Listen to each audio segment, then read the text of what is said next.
Hey, welcome back. Dynasty Pandemic at Charles Chill FFB, Dynasty and Chill, back with episode number two, Dynasty Leverage Quick Hits. We're going to talk about a couple things that have come up, at least for me, that I've been thinking a lot about this week. And we're in week 11, or right in the beginning of week 11. And we're coming down the home stretch. Most leagues in Dynasty have 4 weeks left until the playoffs. Whether or not you have a trade deadline or not is probably coming into play as well in terms of thinking about making moves. So the time is running out. I mean, the time has flown by this year. The season has gone from, it feels like just yesterday we were doing rookie drafts, and all of a sudden we're into the double figure weeks of the season. But two things that I wanted to mention. They just want to talk about a little bit where I think there's still a leverage opportunity to be had based on what I'm seeing out there. Everyone knows that I'm in a lot of leagues. So I think I have a pretty good market pulse on what's going on. And that's something I wanted to bring to everybody's attention. So two topics today. We'll probably keep this about 10 minutes or less, but I wanted to bring these two up because it kind of hit me pretty hard this week. And I'm going, you know what? I need to start doing that because at some point in the next couple weeks, it's going to be too late. So the first thing is looking at the most recent ADP. We usually use DLF, at least I do. As a lot of people know, I do write for DLF, so I usually use their ADP just as a reference point. But something that really stuck out in the November ADP, which was just posted a couple days ago, I saw that Cam Akers and the other injured running backs, J.K. Dobbins, Travis Etienne, all back into the top 21. So something that kind of jumped out at me, Dobbins, RB16, ETN, RB20, Akers, RB21. So what you're seeing is not only a value bump for those guys, but some logic behind it as well. If you think about it, people that are doing the mock drafts, that's how the ADP is calculated, is essentially just mock drafts by a bunch of different people from Twitter, writers, staff people at DLF. Everyone participates. But what you're seeing is now you're seeing this market shift where you're seeing the running back values go up. And I thought it would happen December, January, but it's starting to happen even sooner. I have people in leagues that have come to me and said, hey, I'm interested in buying these guys in October. They have already kind of folded their season up, and we're starting to see that value swell. So I think this is a perfect buying opportunity to get these guys back, because what I think is happening is two things. And I'll talk about this in a little bit when I get to my second point.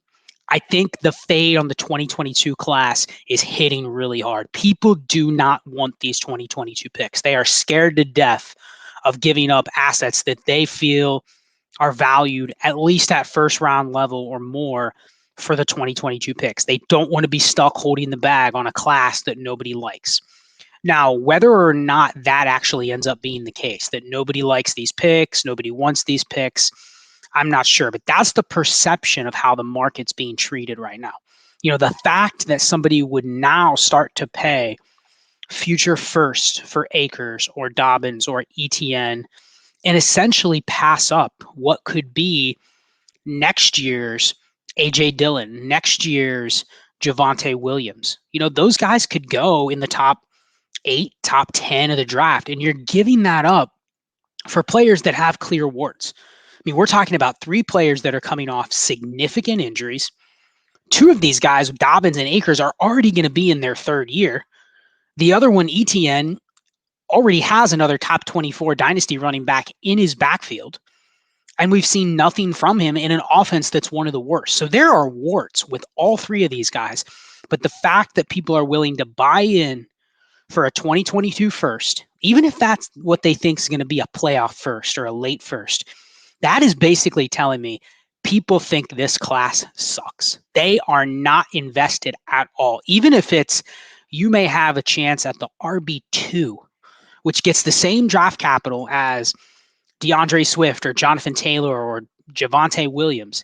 They don't care. They would rather have the guy that's injured. And I think that price point is where I'm starting to get a little bit weary of, do I really want to buy these guys? But you're seeing the swell. If you want them, the time to get them is now. Because what this is telling me is that in 3 months, when we're in January or February, there's going to be no opportunity to buy these guys necessarily. Their value is going to go up another 20% because we've hit the offseason. Every running back around them that's a veteran, that really doesn't have anywhere to move except for neutral or down is going to stay there. And the guys that are hurt are going to jump up. Because right now, there's probably a sector of people that are saying, I have no use for J.K. Dobbins. I'd much rather have Joe Mixon.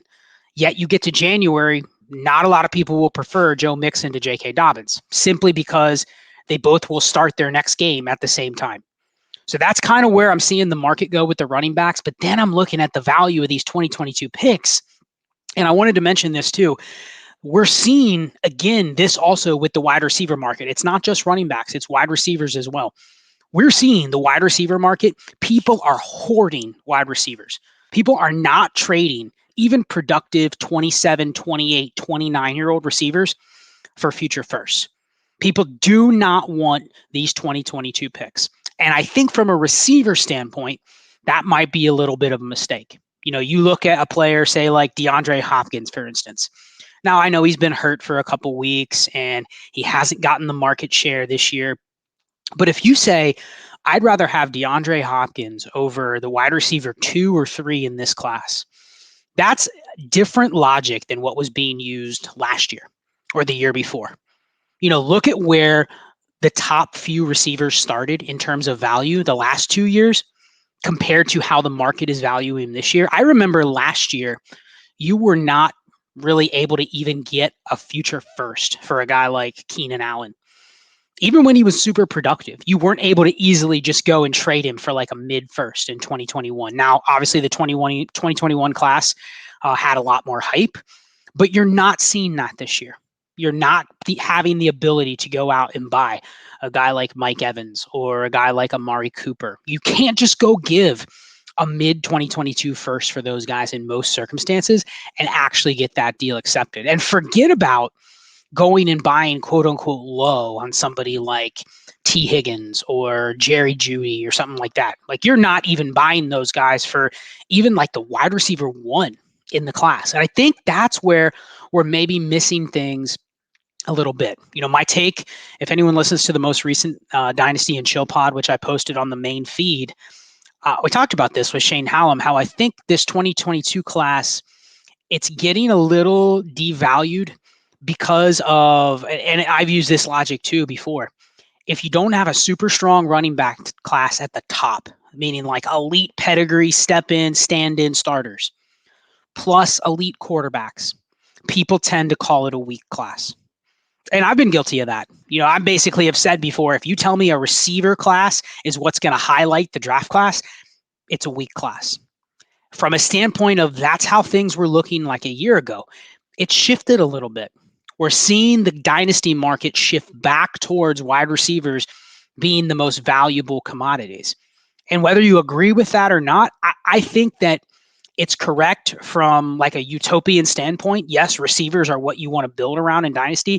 I think it's incorrect still from the standpoint of it's really hard to hit on those niche running backs that hold their value, that stay healthy, that produce at the difference-making level.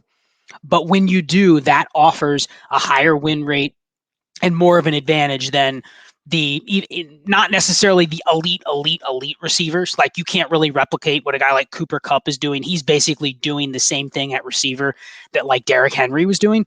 But when you're just talking about a lot of the receivers that we hold in really high regard, but are truthfully like 16, 17 point per game receivers, think of like Terry McLaurin or DJ Moore, T. Higgins. Like we hold those guys in super high regard, yet they kind of are what they are. They're very good, but they're not necessarily difference-making players that are going to win your league.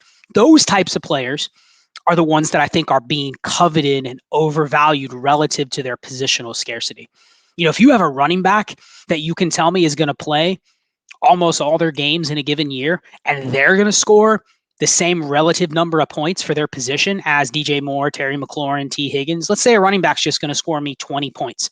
And they're fairly young. They're a year 2 or year 3 running back. If I have that locked in, that is far more valuable from like a difference positional difference advantage over the wide receiver.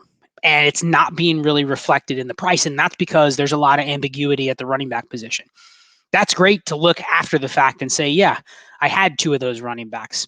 What's not so great is you trying to predict who they're going to be, and then you deal with 2 guys that have really, really big injury histories, or two guys that go down and miss multiple weeks, or just have nagging injuries where it affects their usage. So that's something else that I'm seeing, is that the running backs don't matter idea is starting to become very prevalent. It just means that they're much harder to predict. And that's kind of always been the case. We couldn't really predict injuries, but the analysis side, it still makes sense to take strategic shots at running backs that you really believe in, that you think could do that. If they get hurt, if their usage isn't what you think it's going to be, then you can miss. But I don't think we should just fade the position entirely, because so many of them have been unpredictable. So that's something I wanted to mention. I think the key to this 2022 class, if you listen to that podcast, you'll kind of hear a full breakdown of the tiers and the numbers, and some thoughts on, kind of where the values pockets are going to be. But I think one of the biggest advantages you're going to be able to have in this class is there's going to be a quarterback swell, because I think there's been kind of the haves and have-nots that have separated themselves at the quarterback position. I mean, go into the quarterback ADP right now, and once you get to like 17 or 18, you're sitting there going like, I don't really want to pick anybody else. Like I'm doing a startup right now, and once it gets to like QB 18, QB 19, QB 20, you really don't want to take the other guys, especially if you're doing a startup right after the season and you don't know where teams are going to land with their starter for the next year. You don't know what teams are going to draft a quarterback. You don't even want to touch those guys. So I think what's going to happen is you're going to see another quarterback carousel happen in the spring. You're going to see dynasty teams that are going to reach on a suboptimal quarterback class. And so the sweet spot for these picks, if you want to play the market value, because also what we've seen in the past is all the running backs will move up. This could be a class that we have 6, 7, 8, 9 day two running backs, and we might have, 4 or 5 in the second round.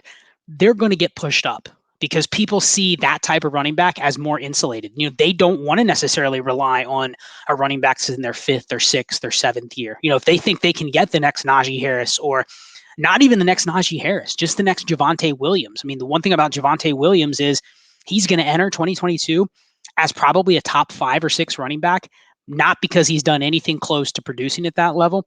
People see him as safe. They see him as he's on his way up from a value perspective. He's on his way up from he's not going to have his job threatened for at least a year or two. There's very few other backfields that you can say that. So it's just moved his value up to a point where it's basically his peak price. But what's making up that price is the fact that, hey, if I have Javonte, I feel safe. I feel safe that nobody's going to threaten his position or his standing in Dynasty for at least 2 years. That's what people are going to be chasing with the running backs in 2022. People are going to be chasing replacement quarterbacks in 2022. So I do think, and Shane Hallam backed this up on the podcast, he basically said this wide receiver class has a lot more upside than the 2021 receiver class, especially if you take out Jamar Chase. I mean, Jamar Chase is an alpha. He's a standalone. He would be at the top of any class. It doesn't matter what year it was. He would have been at the very top. But you take everybody else out, and then you look at that second wave of receivers. And in 2021, there were some good receivers, but you remember that second tier of receivers that went Waddle, Smith, Bateman, Elijah Moore, Rondale Moore, Kadarius Toney, Terrace Marshall. You had that big tier. You compare those 7 to the top 7 in 2022, and in his opinion, it's not really that close. So I think that's where the value pocket's going to be. And if you want to play the market, there's actually going to be a better market for wide receivers in 2022 compared to 2021, because people have been fading the position prior to this year. And now you're seeing the position start to gain in value. So it's going to be very interesting in these rookie drafts. If it holds true where people chase quarterbacks and chase running backs because they're the scarce commodity, the best values are actually going to be mid first to mid second. And then, as Shane mentioned before, the later seconds, the thirds, the fourths, the draft in general is going to be deeper. So I don't want to say that I'm too low in this 2022 class, but I'm not going to be as aggressive in moving these picks unless I can bust into that scarce realm, unless I can upgrade at a position that's scarce, like a tight end, or unless I can get one of these insulated running backs or upgrade at quarterback. I think that's the other thing is, we're going to see people really, really trying to get insulation at the quarterback and running back position. So you may have to vastly overpay to do that. So I think my conclusion is I'm probably going to end up holding a lot more of my 2022 picks for this reason, because I think the market leverage is going to be there based on what we're currently seeing. So, of course, I said 10 minutes and we're going on about 15 at this point. So I'll go ahead and sign off. A little bit kind of scattered with this video, but I wanted to throw those 2 points out, talking about what we're seeing with the 2022 draft class, and then what we're seeing with some of the leverage and trades at this point over the next month of the season. So at Charles Chill FFB, at Dynasty Chill Pod. Big shout out to Clay with Dynasty Pandemic. Check that out, dynastypandemic.com, and download the app. Be chill, everybody.